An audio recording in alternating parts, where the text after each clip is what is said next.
May mga tao na pagkatapos mong kausapin, nai-inspire ka, nagkakaroon ka ng maraming ideas, nagkakaroon ka ng will para maka-achieve ng iba-ibang bagay, maabot yung mga goals mo. Meron din naman mga tao, pagkatapos mong kausapin, parang nawawalan ka ng gana, ang bigat-bigat sa pakiramdam. Parang nawawalan ka ng motivation.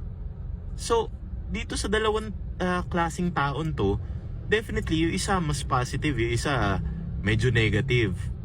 Ngayon, ang tanong, yung mga taong nakapaligid ba sa iyo, sa buhay mo, yung nakakasalumuha mo sa araw-araw, sila ba yung mga nakaka-motivate sa'yo? Or sila yung, kumbaga, nakaka-down sa'yo?